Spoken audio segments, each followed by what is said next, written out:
Now, Yemi Osibanjo is coming out to say that the current happening in Nigeria, as regards insecurity in every part of Nigeria, will finally lead to Nigeria breakup. But the Sultan of Sokoto is saying, he's saying Yemi Osibanjo should be very careful by what he's saying. He's saying that what?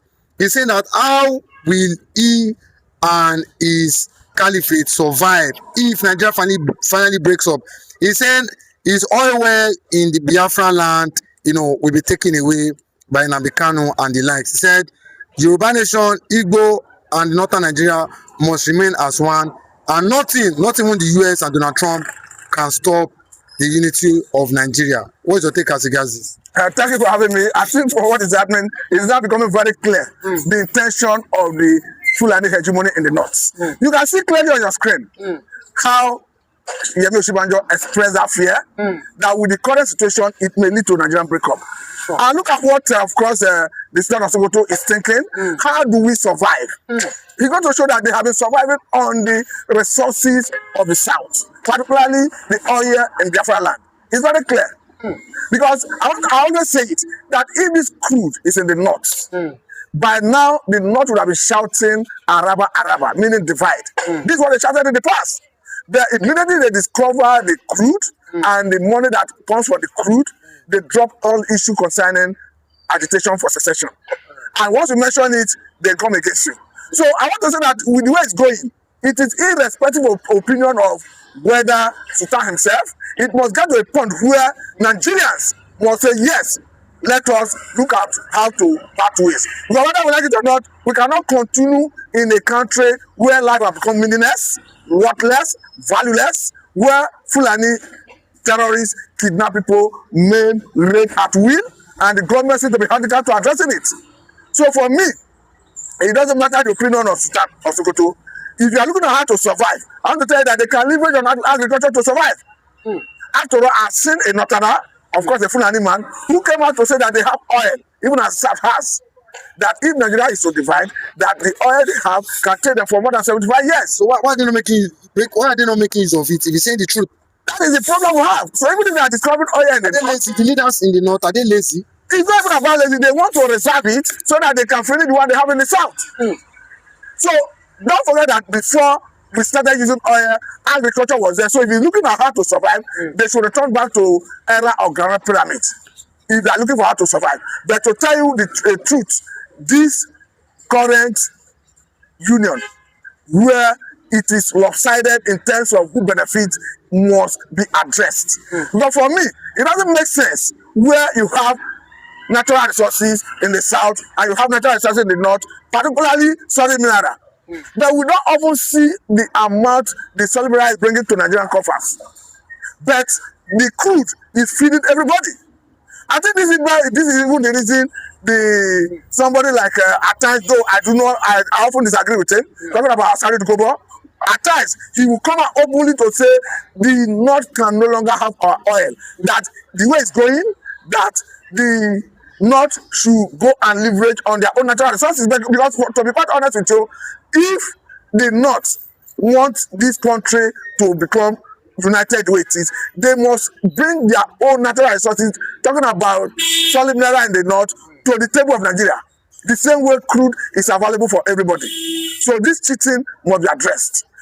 We know that even some people have accused America and Donald Trump that the reason they want to come to Nigeria is because of rare earths, because of solid mineral. Yeah, the solid mineral is not bringing enough money to Nigerian coffers. That's a situation where even terrorists, Fulani bandits, whichever name you choose to call them, we stay and guide solid mineral sites where they're mining gold. And at the end of the day, it is individuals, the big men in the north, that goes with the money and the supply to the bank. I will tell you that as a southern part of the country, that the South must unite to determine what they want. That this union, that is where Nigerians, particularly from the South, is being cheated, will be addressed. But for me, whether I call it Oduduwa agitation, whether I call it Biafra agitation, I will tell you that they are unjustified. They are justified because even Nigeria is a signatory to UN Charter that talks about self-determination. Nigeria is a signatory to African Charter that talks about self-determination. And these two charters have been ratified in Nigeria. So once somebody is coming from the angle of self-determination, so long as they have not gone through it by wanton destruction of life and properties, I'm going to tell you that he has not offended any known law, whether locally or internationally. Let me even tell you, look at in the course of prosecuting Nnamdi Kanu. It will surprise that all the allegations levied against Nnamdi Kanu, you can never see anything else to do with self-determination. What does that tell you? It tells that the government is aware and they know that self-determination is a right. So in the same vein, we must leverage on it to address this imbalance that exists in this country.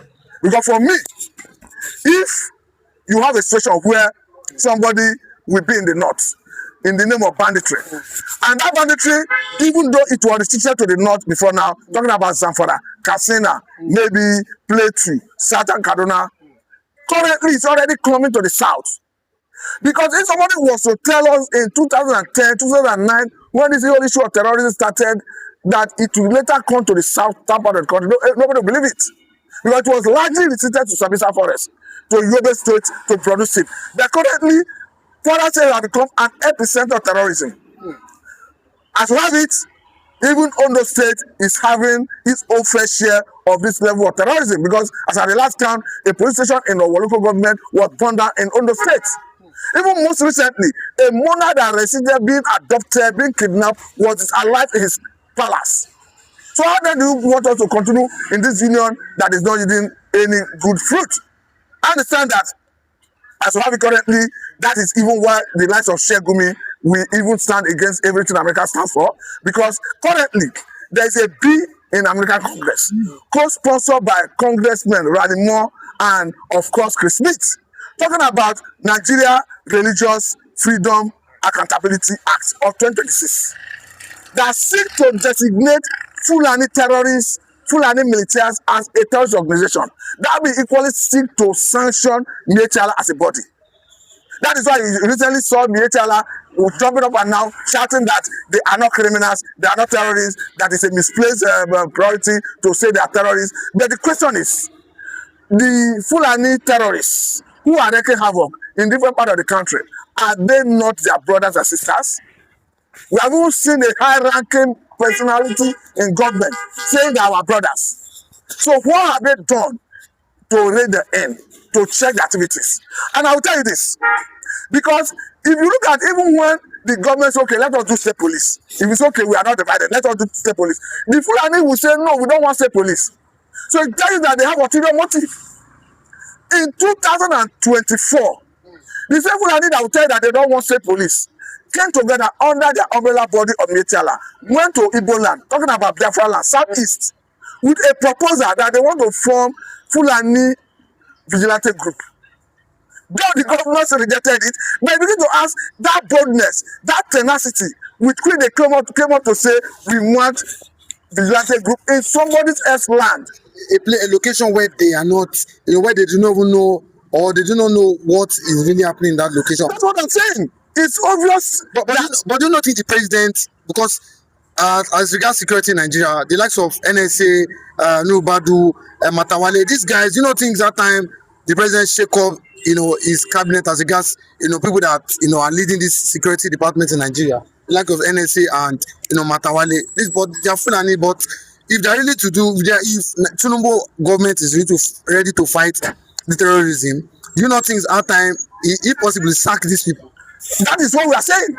Because even when the North, particularly the same Fulani people, start calling for the sacking of Christopher Musa, we were asking, if you are calling for Christopher Musa, why are you not calling for the sacking of NSA? Because Christopher Musa is working under the NSA. Even the new INEC chairman.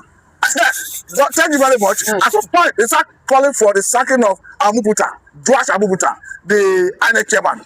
And we understood that this is a pattern that is prevalent from the north. Once you give a Christian from the north appointment, there's always this acrimony from those northern hegemonies from the north to make sure that they remove such position from their hands.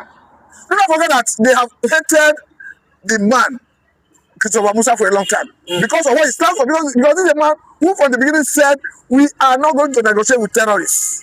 We are not going to negotiate with Fulani bandits. And Kumi is saying we must negotiate. Of course. So there's a contradiction among the northern elites. Yes, of course. So that was the reason. As soon as they saw that pile of Nigerian military, they capitalized on it and started shouting, Tinubu will remove Christopher Babusa. The thank God Tinubu did not listen to them. The same way Tinubu refused to listen to them when they tried to tell Tinubu to stop collaboration with the American government. Because what they're doing is simple.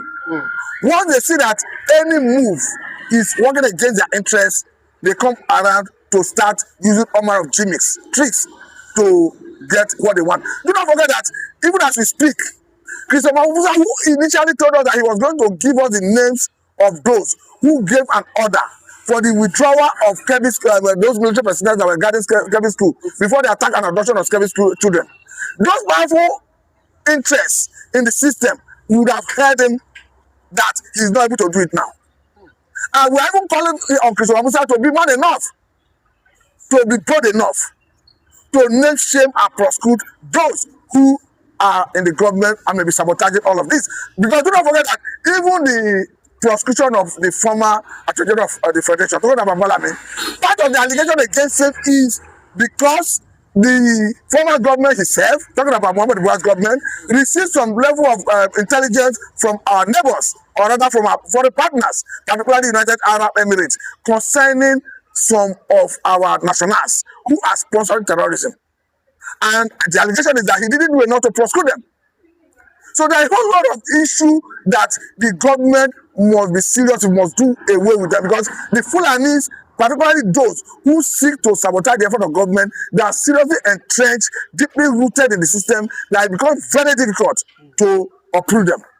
But again, I must say, thank God, in some of the development we are seeing, the government is not listening to them at times, because even when Gumi was making his own advocacy, when he told Tinubu that you have to stop every collaboration with America, go to China, go to Pakistan, and all of that. But as you have it, even apart from working with America, we are already seeing American boots on ground.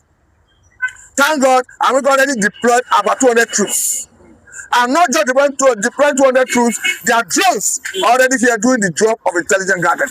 And let me tell you one of the beauty of this intelligence that is in the hands of the American soldiers. Because he started before now, those who are managing intelligence for the army could have used their position to compromise and ensure that there is no success in terms of going for precision bombing.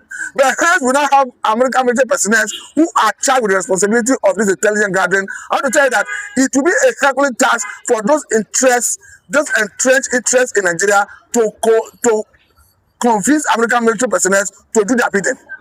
Because they are not here for your bidding, they are answerable to American government. But the other day, the Sultan was kind. He told Tinubu, he told him that the American, military must go back to their country. He said no to foreign, military in Nigeria. But will this not cause Tinubu? And do you not think with this will lead to Tinubu being the last president of Nigeria, because the North and the Sultan are not happy with the American military base, having their base here in Nigeria, in the northern part of Nigeria. But let me tell you that if not for anything on this, we are with Tinubu against these northern powerful forces. As we have decided that we must collaborate with America, we stand with Tinubu. Whatever they want to do, let them do it. Let us see. Because your people cannot be killing everybody, and we have a partner who has the competence, the capacity to address this security, and you are using your, perhaps, influence from the North to discourage the president from that partnership. I must say that I salute the courage of the president in ignoring the likes of Sheikh Gumi and even the Sultan or whoever may be discouraging this partnership, because I can understand that the partnership is even getting stronger.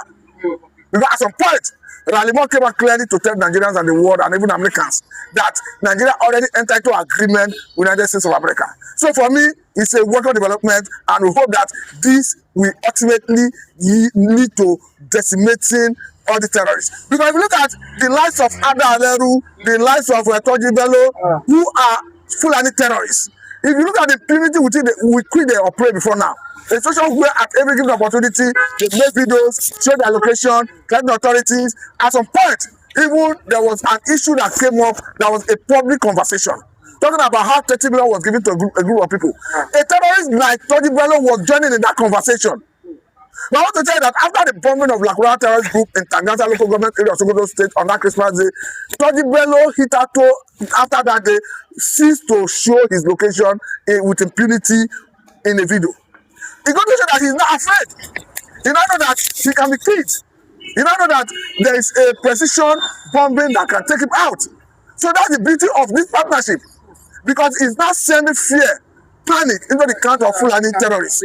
Because yes, of course, because before now we used to see Toji Bello every on regular basis in videos, show his location, threatening authorities, giving quick notice, even though he's still wreaking havoc, but he's not doing it in fear and in hiding, not coming out with impunity. It has even gotten to a point in the past where even terrorists were coming out openly to buy phones. And it happened in Zamfara State, of course. We saw the video that went viral, where they were making videos and they were treated with dignity. But I want to tell you that after this bombing of that Tangata, that terrorist group, talking about Lakurawa terrorist group in that Tangata local government area of Sokoto State on Christmas Day, they have never operated without impunity. That's why we are saying let this collaboration continue. Let us see more bombing of the terrorists. Let us. I used to say that I say it is a legitimate thing to kill terrorists. It's a legitimate thing to neutralize them. It's equally a legitimate thing to arrest and prosecute them, whichever one comes first. Because there is no justification behind somebody taking life of the fellow citizens at will. Come to think of it, what is the justification behind these Fulani terrorists taking arms against Nigerian state? To the point that you now see a Sheikh who come out openly to tell the world that there is a tribal war in Nigeria. And they ask him between who and who, he said between Fulani and others. And at the time he was saying it, he was saying that federal government is supposed to remain neutral. A situation where you have Fulani terrorists bearing arms, unauthorized, working freely in the society, and somebody telling you that federal government is supposed to remain neutral. These are the same people who attempted to assassinate Simon Otom as a governor of Benue State, because after the attack on his life, they came out to say, we are Fulani nationality movement, we did it. So they operate with impunity. And even as we have it, before the whole world came to start talking about Fulani terrorists, global terrorism, there's already recognized Fulani military of Nigerian extraction as the fourth most deadliest terrorist group in the world. So the world already know them for who they are. So it doesn't matter how the military cry at the rooftop, the world know they are stock in trade, that they are violent. We saw what happened in Ghana. In 2010, Ghana government summarily chased them out of their territory.